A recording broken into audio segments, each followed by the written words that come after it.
Berlatar di New York tahun 1950-an, kita diperkenalkan pada Lionel Esrog, seorang detektif swasta dengan kondisi unik. Ia mengidap sindrom Tourette, sebuah gangguan saraf yang ia deskripsikan sebagai raksasa dalam kepalanya yang memaksa tubuhnya melakukan gerakan dan teriakan tak terkendali. Bersama rekannya Gilbert Coney, Lionel siang itu menjalankan misi pengintaian di bawah komando bos sekaligus mentornya, Frank Mina. Meski sering dipandang sebelah mata karena kondisinya, Lionel adalah aset berharga.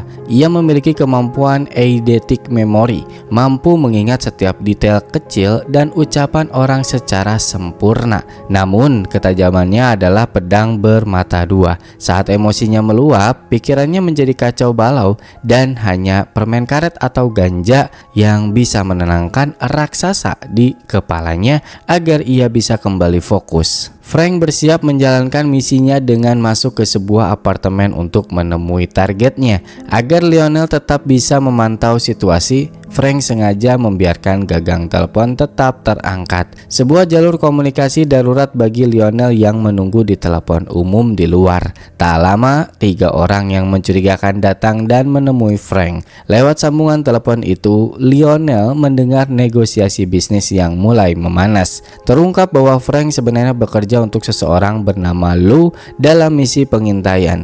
Namun kesepakatan itu justru menjadi jebakan. Lou mengkhianati Frank dan situasi semakin memburuk saat mereka menemukan senjata di tubuh Frank. Tanpa ampun, pengawal Lou yang bertubuh besar menghajar Frank dan membawa pergi dari lokasi tersebut. Lionel yang mendengar masalah dan melihat bosnya dibawa, dia langsung memanggil Gilbert untuk bersiap dan mereka mengikuti Frank. Pengejaran ini sulit karena Gilbert dan Lionel tertahan macet pada pintu tol masuk. Sedangkan target dia hanya menunjukkan sebuah kartu langsung bisa melewat dengan bebas di jalur khusus. I get threads in my head. Frankly, Franco! No, I listen. You got serious muscle with them. Is everything cool, boss? Can I tell you, I'm a snoop. It's what I do. Come on! Lionel dan Gilbert akhirnya berhasil menemukan lokasi Frank. Namun pemandangan yang menyambut mereka sangat memilukan. Frank telah dieksekusi. Peluru menembus punggung hingga perutnya sebelum ia sempat menarik pelatuk senjatanya sendiri. Lionel bergegas memeluk tubuh bosnya yang bersimbah darah dan membawanya ke rumah sakit. Di dalam ruang perawatan sambil menggenggam tangan Frank yang kian mendingin, Lionel terus membisikkan kata-kata semangat. Dalam sisa tenaga terakhirnya, Frank berusaha membisikkan identitas pelakunya. Namun hanya satu kata misterius yang sempat terucap, Formosa. Saat Frank menghembuskan nafas terakhir, dunia Lionel runtuh. Ia kehilangan kendali atas dirinya sendiri di tengah rasa duka yang menghancurkan. Stop! I forgot they had my gun here. Almost there. Hey, Brooklyn. Yeah, I'm here, Frank. You're no freak. Keesokan harinya, suasana di kantor detektif terasa sangat suram saat rekan-rekan Frank berkumpul untuk membahas kematian bos mereka. Kebuntuan menyelimuti diskusi karena minimnya petunjuk, kecuali satu hal yang terus terngiang di benak Lionel, kartu akses khusus yang digunakan para pelaku untuk melewati tol dengan bebas. Dengan berat hati, Lionel pergi menemui istri Frank, Julia, untuk menyerahkan barang-barang peninggalan suaminya. Namun, Lionel justru disambut oleh sikap Julia yang dingin dan tampak tidak terkejut, seolah ia sudah lama menantikan kabar kematian itu. Julia menolak semua barang Frank kecuali jam tangan dan cincinnya, serta bersikeras bahwa tidak ada hal yang mencurigakan sebelum kejadian pada Frank. Sikap acuh tak acuh Julia ini menjadi tanda tanya besar bagi Lionel. Apakah Frank menyembunyikan sesuatu yang bahkan istrinya pun enggan ikut campur? Lionel melangkah pulang dengan beban yang lebih berat dari sekedar tumpukan barang di tangannya. Ia membawa pulang topi, pistol, dan jaket milik Frank, barang-barang peninggalan yang ditolak mentah-mentah oleh Julia. Di apartemennya yang sepi, hanya ditemani oleh seekor kucing oranye, Lionel harus menghadapi kenyataan pahit. Malam itu menjadi waktu terkelam dalam hidupnya. Ia bukan hanya kehilangan seorang bos, tetapi kehilangan mentor dan figur ayah. Frank adalah satu-satunya orang di dunia ini yang tidak pernah menganggap Lionel aneh. Cerita beralih ke panggung politik di mana wali kota baru yang bernama Peter tengah memberikan pidato optimistis tentang masa depan New York di hadapan publik. Ia melantik jajaran stafnya, termasuk seorang wanita kulit hitam berbakat yang tampak sangat antusias menjabat sebagai wakil wali kota urusan hubungan masyarakat. Namun, suasana berubah menjadi kaku saat Peter melantik Moses Randolph meski diberikan kekuasaan besar sebagai komisaris taman serta komisaris gedung dan konstruksi. Moses menunjukkan sikap yang sangat merendahkan. Alih-alih merasa terhormat, ia justru menunjukkan rasa tidak senangnya dan menolak menjabat tangan dengan sang wali kota. Sebuah gestur yang secara terbuka menegaskan bahwa dialah orang yang paling berkuasa di kota itu, bukan Peter. Setelah acara pelantikan yang meriah, wali kota Peter tengah bersantai dan tertawa bersama koleganya di sebuah ruangan pribadi. Namun, suasana hangat itu seketika membeku saat Moses masuk dengan kemarahan yang meluap. Tanpa basa-basi, Moses menuntut posisi tambahan yang paling krusial, ketua perencanaan kota. Di ruangan itu tidak ada satupun orang, termasuk Peter, yang cukup berani untuk menatap mata atau menegur sikap kasar Moses. Dengan tekanan yang sangat dominan, Moses menyodorkan surat penetapan jabatan tersebut. Peter yang tampak ciut dan terintimidasi langsung menandatangininya tanpa perlawanan, memberikan Moses kendali mutlak atas wajah masa depan New York. Lionel tiba di kantor dengan memakai topi dan mantel milik Frank, seolah mencoba mempertahankan sisa-sisa keberadaan mentornya. Namun, suasana kantor justru pecah oleh keributan. Julia datang dengan kemarahan dan rasa frustasi setelah polisi menggeledah rumahnya hingga berantakan. Sebagai janda yang tiba-tiba kehilangan pilar hidupnya, Julia merasa tidak sanggup memikul beban untuk memimpin biro detektif LNL. Dengan keputusan bulat, ia memilih untuk pergi dan menata hidup baru bersama adiknya. Sebelum melangkah keluar, ia menyerahkan kepemimpinan LNL kepada Tony. Go. No thanks. What? Okay. For an update? Setelah kepergian Julia, Lionel membagikan teorinya kepada rekan-rekannya.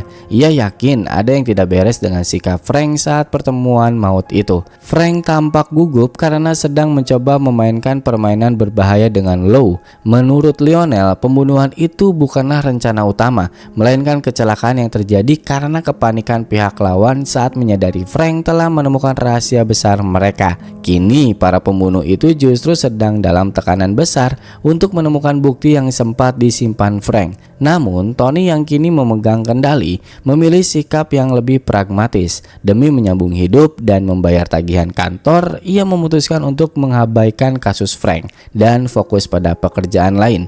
Tony membagi tugas, Gilbert melanjutkan kasus lama, ia dan Danny mengambil tugas lapangan di malam hari. Sementara Lionel menjaga kantor dan menerima telepon. Terisolasi di meja telepon, Lionel tidak membiarkan pikirannya menganggur. Ia mulai menyusun potongan teka-teki dari percakapan terakhir Frank yang ia dengar melalui telepon umum. Dengan teliti, ia mencatat kata-kata kunci di secari kertas. Wanita kulit hitam, komite, Horowitz, laporan, Hamilton, tanda tangan, ayah veteran klub Harlem, dan 1 minggu dari Kamis.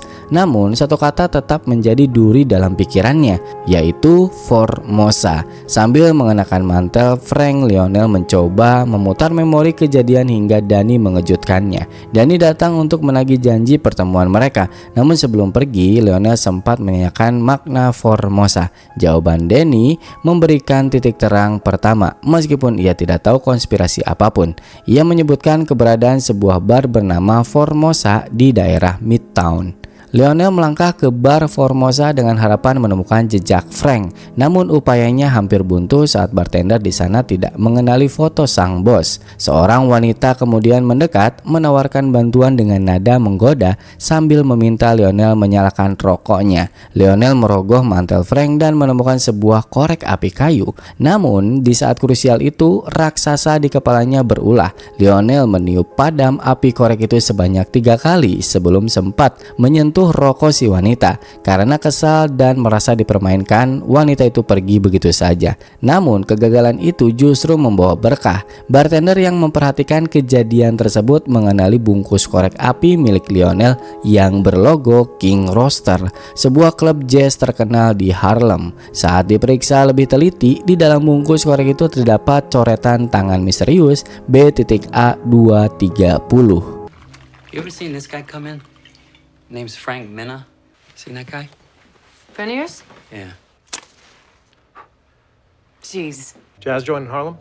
Lucky's is a good time too, but all the guys playing harder at the Rooster. Lionel segera meluncur ke Harlem, memasuki sebuah klub jazz yang kental dengan budaya masyarakat kulit hitam. Dengan hati-hati, ia berbasa-basi menanyakan jadwal penampilan malam itu, mencoba menyerap suasana tanpa menarik perhatian yang tidak perlu. Keesokan harinya, saat dalam perjalanan menuju kantor, sebuah pamflet di jalanan menarik perhatiannya. Pamflet tersebut berisi seruan protes massal melawan diskriminasi rasial yang disponsori oleh Komite Diskriminasi Ras dalam Perumahan. Seketika, ingatan Lionel memutar kembali percakapan terakhir Frank. Ia menyadari bahwa kasus ini bukan sekedar bisnis ilegal biasa, melainkan berkaitan erat dengan perlawanan warga kulit hitam terhadap sistem yang mencoba menyingkirkan mereka dari kota mereka sendiri. Lionel tiba di kantor dan mendapati Tony tengah meluapkan amarahnya pada Gilbert akibat kinerjanya yang dianggap memburuk. Untuk mendinginkan suasana, Tony memutuskan keluar mencari kopi. Di saat itulah Lionel menggunakan kesempatan untuk mendekati Danny. Ia menyerahkan korek api King Roaster yang ia temukan, bahkan mengungkapkan bahwa ia menemukan banyak korek serupa di peninggalan Frank. Berbekal ingatannya yang tentang ucapan Frank mengenai wanita kulit hitam, Lionel meyakinkan Danny bahwa Harlem adalah kunci utamanya. Ia meminta bantuan Danny untuk menyelidiki ke sana dan setidaknya membawa pulang sebuah nama, karena Lionel yakin Frank telah lama menjalin hubungan rahasia dengan seseorang di komunitas tersebut. Sementara Danny mulai menyusup ke sudut-sudut Harlem, Lionel bergerak ke pusat pergerakan sipil Komite Diskriminasi Ras dalam Perumahan. Dengan kemampuan berbasa-basi yang hati-hati, ia mencoba menggali informasi tentang dua nama yang terus berputar di kepalanya, seorang wanita kulit hitam misterius dan sosok bernama Horowitz. Berkat bantuan Betty, Lionel akhirnya mendapatkan jawaban. Ia ditunjukkan pada sosok wanita tua yang ternyata adalah Gabby Horowitz, yang saat itu sedang berdiri bersama seorang wanita muda kulit hitam bernama Laura Rose. Setelah berhasil mengidentifikasi targetnya, Lionel segera keluar dan mengambil posisi tersembunyi. Dengan kamera di tangannya, ia memotret setiap orang yang keluar dari gedung tersebut, mengumpulkan bukti visual untuk menghubungkan siapa saja yang terlibat dalam lingkaran protes ini. Di tengah keheningan kamar gelap, Lionel dikejutkan oleh kepulangan Danny yang mengenaskan. Wajahnya babak belur hasil dari konfrontasi dengan sekelompok pria misterius yang menggunakan kekerasan fisik dan senjata tajam untuk menghentikannya. Meskipun kamera dirusak, Danny berhasil menyelamatkan gulungan film, sebuah tindakan heroik yang membuktikan loyalitasnya kepada Frank. Tony yang melihat kondisi rekannya mulai menuntut penjelasan tentang penyelidikan ilegal yang dilakukan Lionel dan Danny. Namun Lionel yang sedang dalam kondisi fokus ekstrim mengabaikan pertanyaan Tony, memilih pergi mencuci film. Setelah proses pencucian film selesai, sebuah petunjuk muncul ke permukaan. Foto Laura Rose bersama seorang pria misterius di depan bar Harlem. Kejadian itu terekam tepat setelah ia meninggalkan pertemuan komite siang tadi. Dengan keyakinan penuh, Lionel menunjukkan bukti itu kepada Tony. Ia sangat yakin bahwa wanita inilah yang sedang diselidiki oleh Frank sebelum ia tewas. Melihat antusiasme Lionel yang meluap, Tony mencoba menenangkannya sambil mengakui bahwa temuan ini adalah kunci yang berharga. Sebuah kesepakatan pun dibuat. Tony dan Gilbert akan menjaga stabilitas kantor, sementara Lionel dan Danny terjun ke lapangan untuk memburu pembunuh Frank. Malam itu mereka bubar dengan satu janji. Begitu pelaku ditemukan, mereka akan semua turun tangan untuk membalas dendam. Lionel menghabiskan hari itu dengan membuntuti Laura, memperhatikan setiap gerak-geriknya. Ia melihat Laura bergerak dari pintu ke pintu dengan gigih mengajak warga setempat untuk bergabung dalam aksi protes. Dalam pengintaian ini, Lionel menyadari kenyataan pahit. Deretan rumah telah dipasangi tanda penyitaan oleh pengembang kota, menyisakan kawasan yang sunyi. Saat Laura sedang menjalankan aksinya, sebuah mobil datang. Gabby Horowitz muncul untuk menjemputnya.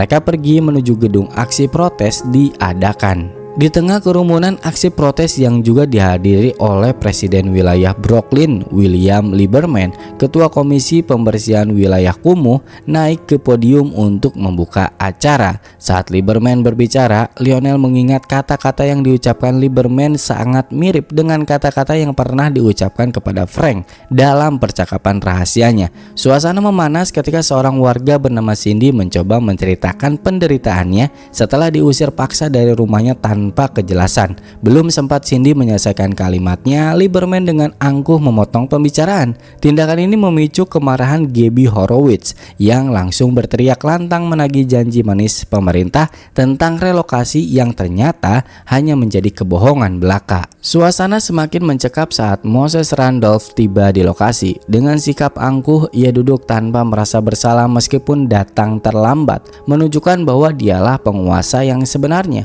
Wali kota Peter yang bertindak sebagai corong Moses menegaskan kembali niat pemerintah untuk menggusur wilayah-wilayah yang mereka beri label kumuh. Namun Gabby Horowitz dengan berani menentang narasi tersebut. Baginya itu bukan daerah kumuh, melainkan pemukiman warga miskin dan minoritas yang hidup bertetangga dengan harmonis. Gabby secara spesifik menyoroti wilayah Estremont sebagai target utama penggusuran. Ia bahkan melontarkan tuduhan fatal, Moses lah yang sengaja membiarkan daerah-daerah tersebut terbengkalai agar terlihat kumuh sebagai alasan untuk pengambilan lahan. Tak hanya bicara, Gabby mengungkapkan senjata pamungkasnya. Dokumen resmi berisi kesaksian 20 warga Estremont yang siap mengungkap skandal penipuan dan intimidasi yang dilakukan oleh Moses. Konfrontasi publik berubah menjadi kerusuhan kecil saat seorang demonstran mempertanyakan legitimasi kekuasaan Moses. Wali kota Peter berusaha menenangkan massa dengan membela Moses, namun hal itu justru membuat warga semakin geram. Atas perintah Moses, petugas keamanan segera membungkam pria tersebut dan membawanya pergi. Lionel yang terjebak di tengah situasi yang sangat menekan kehilangan kendali atas sarafnya. Ia ikut berteriak akibat gejalanya, membuat dia ditarik juga oleh petugas. Name and place of residence like everyone else. Make him say it. to the issues concerning the citizen. Say it heavy, House. I got a condition, easy. Setelah keributan di dalam gedung, Lionel bertemu dengan Paul, pria pemberani yang tadi berteriak menentang Moses. Saat mereka berbincang di luar, Lionel mencoba menggali informasi tentang William Lieberman dan wali kota Peter. Paul dengan sinis menjelaskan bahwa para pejabat itu hanyalah boneka. Mereka semua sebenarnya bekerja untuk Moses. Dalam pelafalan bahasa Inggris, kalimat works for Moses terdengar sangat mirip dengan kata Formosa, kata terakhir yang dibisikkan Frank sebelum tiada. Seketika, otak Lionel yang tajam menyadari bahwa Frank tidak sedang meracau, melainkan sedang menunjuk langsung kepada siapa dalang di balik semua ini. Merasa telah menemukan kunci utama, Lionel segera mengajak Paul untuk bicara lebih dalam. Paul memaparkan transformasi Moses dari seorang pembangun yang visioner menjadi diktator perkotaan. Dulu Moses dikenal sebagai pahlawan yang membangun taman-taman indah di Brooklyn dengan perhitungan arsitektur yang sangat teliti. Namun reputasi itu kini hanyalah kedok bagi kekuasaan tanpa batas. Saat ini Moses memiliki kontrol penuh atas wajah kota. Jika ia melabeli sebuah pemukiman sebagai daerah kumuh, maka label itu menjadi hukum yang tak terbantahkan. Demi mengusir warga secara paksa, Paul mengungkapkan rahasia yang jauh lebih kelam. Motivasi Moses bukanlah kekayaan materi, melainkan kebencian rasial yang mendalam. Ia ingin menggunakan otoritas wilayah untuk melakukan segregasi, memastikan bahwa tatanan kota versinya bersih dari ras yang ia benci. This town is run by the Borough Authority, and the Borough Authority is Moses Randolph. Keesokan harinya, Lionel berada di perpustakaan untuk menelusuri sejarah kelam Moses Randolph. Di sela-sela tumpukan arsip dan buku biografi, ia menemukan fakta yang mencengangkan. Paul, pria yang berteriak di gedung komite, adalah saudara kandung Moses sendiri.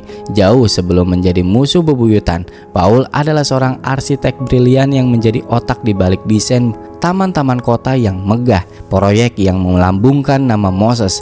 Namun hubungan darah itu hancur seiring dengan ambisi Moses yang semakin gelap. Lalu Lionel menyobek foto Moses dan Paul di dalam buku. Malam itu Lionel menggunakan keberaniannya untuk menyusup ke sebuah acara elit di sebuah hotel dengan menyamar sebagai pembawa pesan penting. Ia berhasil melewati penjagaan untuk mendekati lingkaran dalam Moses Randolph. Di sana, di atas podium, Moses berpidato dengan penuh arogansi tentang visinya menghancurkan hal-hal kuno demi memajukan kota.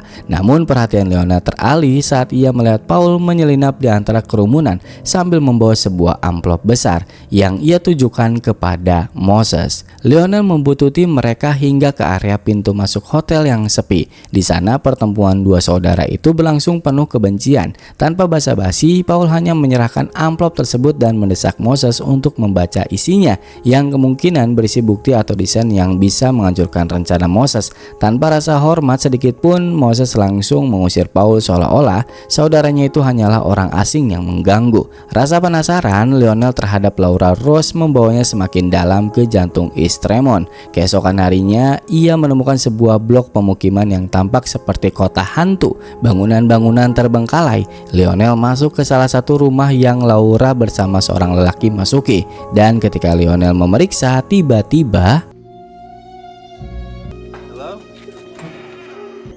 You looking for something? Help Bailey!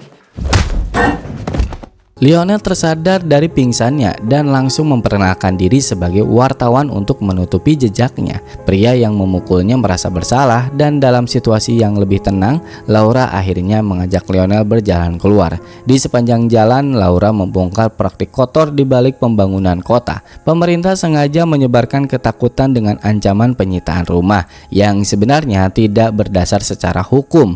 Taktik teror ini memaksa warga menjual rumah mereka dengan harga yang sangat murah. Bagi mereka yang bertahan, teror berlanjut dalam bentuk pelecehan hingga pencurian aset seperti tembaga dan peralatan rumah tangga agar mereka merasa tidak nyaman dan pergi dengan sendirinya. Laura menekankan pola diskriminasi yang nyata, sementara Moses membangun 255 taman di daerah pilihannya, yaitu di East Tremont. Daerah asal Laura di Harlem hanya diberi satu taman saja. Setelah mendengar kenyataan pahit itu, Lionel pun mengantarkan Laura pulang ke rumahnya. Saat mereka masuk ke dalam mobil, tanpa disadari ada yang tengah mengintai mereka.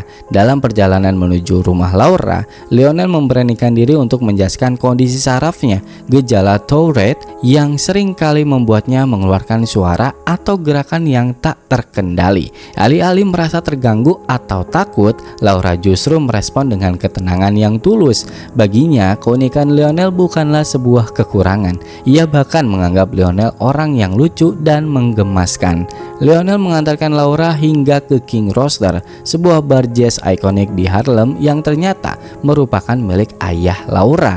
Meskipun Lionel berniat segera pergi, Laura bersikeras mengajaknya masuk untuk menikmati suasana malam. Di bawah sorot lampu redup dan iringan band jazz yang memukau, hubungan mereka semakin intim. Puncaknya, Laura menolak ajakan dansa pria lain dan memilih berdansa dengan Lionel, sebuah tindakan yang tanpa disadari memicu kemarahan pihak tertentu. Kesenangan itu berakhir seketika saat dua pria berbadan besar menyeret Lionel secara paksa ke area belakang. Di sana, Lionel menjadi bulan-bulanan pukulan seorang pria kulit hitam dengan tatapan mengancam memberikan peringatan keras. Lionel harus menjauhi Laura selamanya. Jika ia berani mendekat lagi, ancaman itu bukan lagi sekedar pukulan, melainkan nyawanya. Lionel perlahan membuka mata dan menyadari dirinya tidak lagi berada di gang gelap belakang bar. Ia terbangun di sebuah apartemen yang dipenuhi aroma tembakau dan musik, kediaman milik Robert, pemain trompet dari band jazz semalam.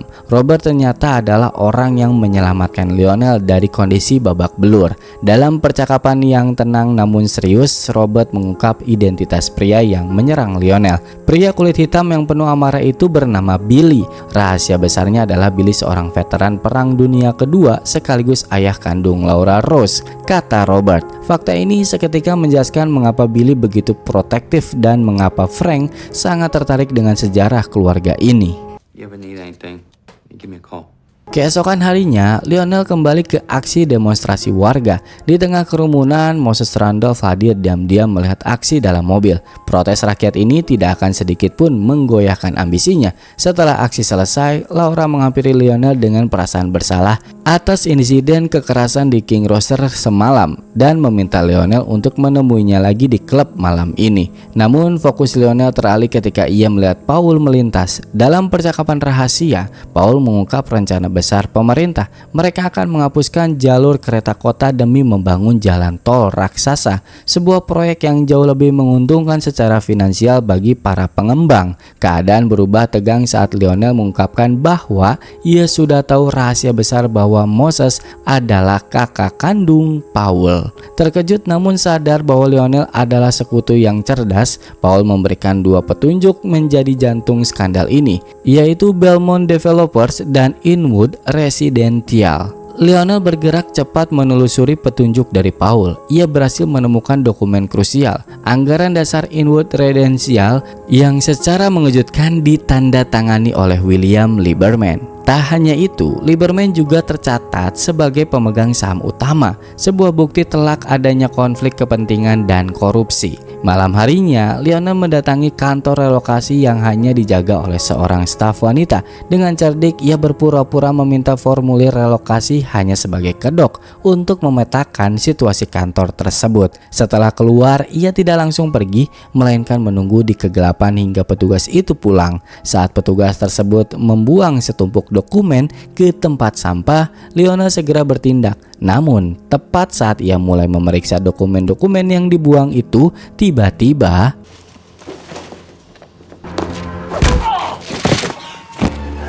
Lionel disergap oleh pembunuh Frank saat sedang mengumpulkan dokumen dari kantor relokasi. Pria tersebut tidak membunuh Lionel di tempat, melainkan memberikan peringatan keras untuk tidak lagi ikut campur dalam skandal pembangunan kota tersebut. Kepergian pria itu meninggalkan Lionel dalam kondisi babak belur. Namun pertemuan ini memberikan satu informasi kunci. Orang-orang yang bekerja untuk Moses Randolph adalah orang yang sama yang mengeksekusi Frank Mina.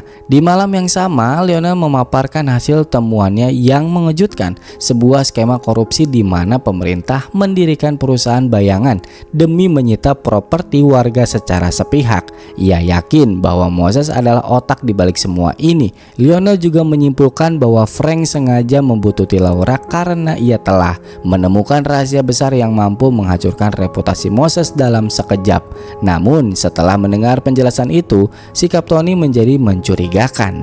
Ia membubarkan seluruh tim dan bersiap menghubungi seseorang secara rahasia tanpa menyebutkan identitasnya. Setibanya di rumah, Lionel langsung beristirahat, namun tidurnya terganggu oleh telepon dari Billy di tengah malam. Dalam percakapan tersebut, Billy menyampaikan permohonan maaf atas kekerasan yang ia lakukan sebelumnya. Ia mengaku salah sangka dan mengira Lionel adalah kaki tangan Moses. Billy kemudian menanyakan perihal sebuah amplop misterius, sesuatu yang sama sekali tidak diketahui oleh Lionel. Untuk meluruskan kesalahpahaman dan memperjelas situasi, Billy mengundang Lionel untuk segera menemuinya di klub saat itu juga. Setelah membekali diri dengan senjata api sebagai antisipasi, Lionel segera menuju ke klub. Namun pemandangan di dalam membuatnya terpaku. Billy telah tewas tertembak, tubuhnya kaku di tengah panggung dengan sorotan lampu yang menciptakan kesan teatrikal yang mengerikan. Saat Lionel mendengar deru mesin mobil yang tancap gas di luar,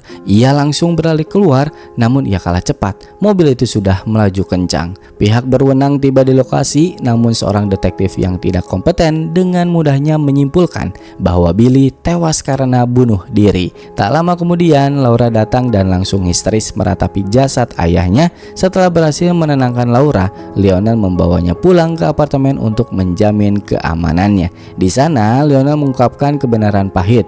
Billy adalah korban pembunuhan oleh orang yang sama yang menghabisi Frank. Laura merasa hancur sekaligus bingung karena setahunya sang ayah tidak memiliki musuh. Dalam kerapuhannya karena kini sebatang kara, Laura memohon agar Lionel tetap menemaninya melewati malam ini. Setelah malam yang panjang di mana Lionel dan Laura menghabiskan waktu bersama hingga menciptakan ikatan emosional yang semakin kuat.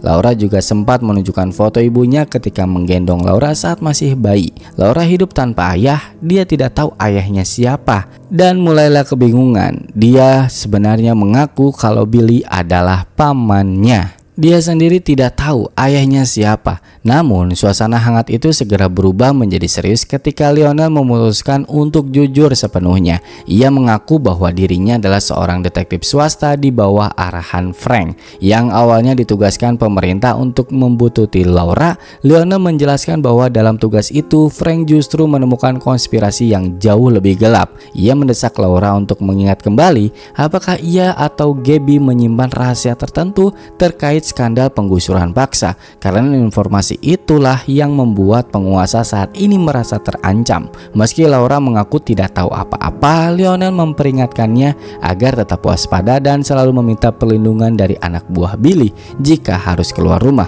Lionel pun harus pamit pulang. Begitu melangkah keluar, Lionel langsung disergap dan dibawa paksa oleh dua pria bersenjata menuju Broad Bridge Authority. Aduh, bacanya bener gak nih? Markas besar kekuasaan Moses Randolph. Di sana untuk pertama kalinya Lionel berhadapan langsung dengan Moses yang didampingi oleh William Lieberman. Dengan penuh keangkuhan, Moses memamerkan reputasinya sebagai arsitek agung di balik kemegahan jembatan dan jalanan Brooklyn. Inti dari penculikan ini terungkap, Moses ingin memastikan apakah Lionel telah memegang dokumen rahasia yang selama ini ia incar. Meski Lionel mengaku belum menemukannya, ia menyadari ketakutan Moses saat sang penguasa menyebut dokumen itu sebagai fitnah, padahal kenyataannya berisi bukti kriminal yang mungkin bisa menjebloskannya ke penjara. Alih-alih membunuh atau mengancam, Moses justru mencoba menyuap Lionel dengan tawaran posisi eksklusif dan gaji besar di pemerintahannya sebelum akhirnya membiarkannya pergi. Lionel kembali ke kantor dengan benak yang berkecamuk. Amarah dan kebingungannya menyelimutinya karena merasa telah melewatkan sebuah detail krusial. Ia mulai menyusun ulang kepingan teka-teki yang selama ini berantakan. Saat meneliti tumpukan bukti, matanya terpaku pada sebuah foto yang memperlihatkan Billy sedang berbincang serius dengan Paul. Dan di titik itulah sebuah pencerahan muncul. Lionel menyadari ada benang merah yang selama ini luput dari pengamatannya. Lionel segera menemui Laura untuk menunjukkan bukti foto pertemuan Billy dan Paul. Sebuah fakta mencengangan pun terkuak. Ternyata Paul adalah pamannya Laura juga. Menyadari ada konspirasi besar di balik silsilah keluarga ini, Lionel mendesak Laura untuk bicara. Meski Laura sendiri tampak kebingungan dengan kenyataan tersebut, Lionel kemudian memaparkan fakta bahwa Paul dan Moses adalah saudara kandung, yang berarti Laura secara tidak langsung sedang dijadikan alat untuk memeras Moses. Entah bagaimana ini motif dan kelanjutannya. Meski dalang utamanya masih menjadi teka-teki dari kejadian ini dan bukti-bukti yang baru, Lionel menginstruksikan Laura untuk tetap bersembunyi hingga ia berhasil menyatukan seluruh kepingan informasi. Lionel langsung melabrak Paul untuk menuntut penjelasan. Berdasarkan foto yang ia temukan, Lionel melontarkan tuduhan bahwa Paul dan Billy bekerja sama untuk memeras Moses, bahkan menuding Paul sebagai ayah kandung Laura. Paul meledak dalam amarah dan menolak membahas silsilah keluarga tersebut. Namun ia justru mengungkapkan fakta yang memutarbalikkan asumsi Lionel. Dalang pemerasan terhadap Moses sebenarnya adalah Frank dan Billy. Paul mengaku bahwa ia justru berusaha menghentikan rencana mereka karena tindakan nekat tersebut sangat berbahaya bagi keselamatan Laura. Kini setelah Frank dan Billy tewas di tangan Moses yang tidak segan menghancurkan siapapun, Paul mendesak Lionel untuk segera menemukan dokumen asli yang dicari Moses sebelum semuanya terlambat. Saat Lionel di dalam taksi menuju pulang, dia fokus kembali mengingat detail-detail yang mungkin terlewatkan. Dan akhirnya dia mengingat perkataan Frank, yaitu Lionel akhirnya menemukan petunjuk yang selama ini tersembunyi di balik lapisan topi milik mendiang Frank, sebuah kunci loker menuju Pennsylvania Station. Di dalam loker nomor 413, ia menemukan amplop berlogo LNL Agency yang berisi dokumen-dokumen. Di sana terdapat data pegawai Wilson Hotel atas nama Bella Rose yang wajahnya sangat identik dengan Ibu Laura. Tak hanya itu, Lionel menemukan bukti reservasi hotel atas nama Moses Randolph serta surat cinta pribadi yang ditulis Moses untuk Bella. Namun kebenaran yang paling menguncang adalah akte kelahiran Laura yang tersimpan di sana. Dokumen itu secara resmi mencatat bahwa Bella adalah ibunya dan Moses Randolph adalah ayah kandungnya, dengan William Rose atau Billy sebagai saksi dalam akte tersebut. Ada satu lagi dokumen yang ditemukan, dan itu adalah sebuah sertifikat kepemilikan tanah untuk Lionel dari Frank. Pada malam harinya, seseorang mengawasi Lionel. Lionel kembali mendatangi Paul untuk mengungkap kebenaran terakhir. Lionel membeberkan temuannya bahwa Paula yang sebenarnya menandatangani akte kelahiran Laura. Paul tidak mengelak, ia menceritakan bagaimana dahulu Billy membawa bayi Laura ke hadapan keluarga Randolph demi menuntut tanggung jawab. Namun Moses menolaknya mentah-mentah. Meski dulu Paul dan Moses berbagi visi untuk membangun dunia, kekuasaan telah mengubah Moses menjadi pria angkuh yang hanya memuja kemenangan. Paul terpaksa menyembunyikan rahasia ini bahkan dari Gabby, karena ia tahu Gabby akan memanfaatkan Laura sebagai senjata politik yang justru akan menghancurkan hidup gadis itu. Tergerak oleh ketulusan Paul yang selama ini diam-diam membiayai hidup Laura, Lionel menyerahkan kunci lokernya. Ia berpesan jika dirinya tewas, Paul harus mengirimkan dokumen itu ke media The Post. Kini misi utama Lionel hanya satu, menyelamatkan Laura keluar kota sebelum hari pemilu tiba. Saat melangkah keluar dari rumah Paul, Lionel dikejutkan oleh kemunculan Tony yang mengaku telah mengawasinya demi alasan keamanan. Namun saat mereka singgah di sebuah bar, kebenaran pahit pun terungkap di balik cangkir teh panas Lionel. Tony ternyata adalah pengkhianat yang selama ini bekerja untuk Moses Randolph demi menutupi hutang kantor dan gaya hidupnya. Yang lebih menyakitkan, Tony mengaku telah menjalin hubungan gelap dengan Julia, istri mendiang Frank. Dengan dalih menyelamatkan nyawa Lionel, Tony melarangnya pergi ke Harlem, tempat di mana rencana Moses untuk menghabisi Laura tengah berjalan. Merasa terhina oleh pengkhianatan sahabatnya sendiri, Lionel meledak dalam amarah. Perkelahian pun pecah karena ia bertekad harus segera menyelamatkan Laura.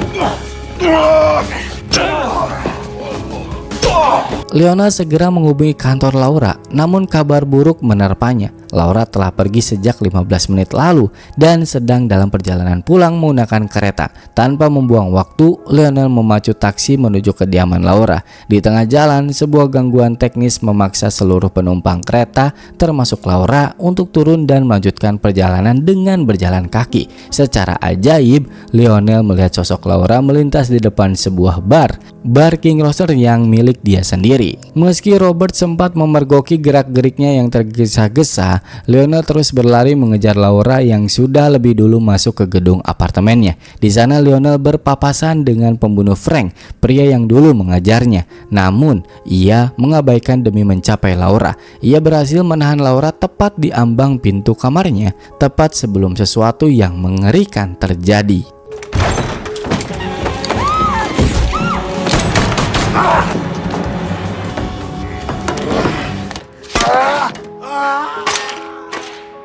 Setelah berhasil melumpuhkan pria berbadan besar itu hingga jatuh dari ketinggian dan tewas, Lionel segera menuju atap apartemen. Namun, Lou, sang eksekutor Frank yang pernah menghajar Lionel, sudah menunggunya dengan senjata. Di saat maut hampir menjemput Lionel, Robert muncul secara tak terduga dan memukul Lou dari belakang hingga tak sadarkan diri. Dengan situasi yang sedikit terkendali, Lionel segera menghubungi Moses untuk menantangnya bertemu secara langsung guna menyelesaikan perselisihan ini selamanya. Sementara itu, demi menjamin keamanan Laura, Lionel menginstruksikan Robert untuk membawa gadis itu ke tempat persembunyian yang aman. Dalam pertemuan empat mata yang tegang, Moses akhirnya membuka tabir masa lalunya. Ia mengakui bahwa saat masih muda dan berkuasa di partai politik, ia menjalin hubungan atas dasar suka sama suka dengan Bella, ibu Laura yang bekerja di hotel. Namun, keangkuhannya membuat ia menolak mengakui Laura saat Bella hamil. Ketika Moses bertanya apakah Lionel akan memerasnya seperti Frank atau meminta penghentian penggusuran, Lionel justru mengajukan kesepakatan yang lebih cerdik. Ia menjamin tidak akan mencampuri urusan politik Moses asalkan Moses membiarkan Laura hidup tenang dan tidak mengganggunya lagi. Jika kesepakatan ini dilanggar, akte kelahiran Laura akan langsung dipublikasikan. Sebagai penutup, Lionel memberikan hadiah berupa informasi pengkhianatan William Lieberman yang berencana mendepak Moses setelah proyek penggusuran selesai. Lionel meminta Moses memberitahu William bahwa informasi ini berasal darinya, sebuah balasan setimpal atas kematian Frank. Pertemuan berakhir dengan pesan terakhir Moses untuk Paul. Ia mengakui bahwa rancangan kota yang pernah Paul berikan pada saat di depan hotel adalah sebuah mahakarya arsitektur yang luar biasa, meski ia tak bisa mewujudkannya. Lionel akhirnya menyusul Laura ke sebuah rumah terpencil yang ternyata telah diwariskan oleh mendiang Frank kepadanya. Di hunian peninggalan sang mentor itulah mereka memulai lembaran baru yang damai tanpa lagi dihantui oleh bayang-bayang kekuasaan Moses Randolph yang kelam. Keduanya memilih untuk menjalani sisa hidup dalam ketenangan. Kisah perjuangan Lionel pun berakhir di sini. Film pun tamat. Ya, ini filmnya itu berdurasi 2 jam 25 menit. Ya, ini panjang banget. Dan ini juga menjadi video terpanjang di channel Angga Film. Oke, kalau gitu terima kasih yang udah menonton. Apalagi yang menonton sampai detik ini. Kalian luar biasa. Terima kasih banyak. Oke, kalau gitu kita sampai ketemu lagi di video selanjutnya. Gua Angga, terima kasih.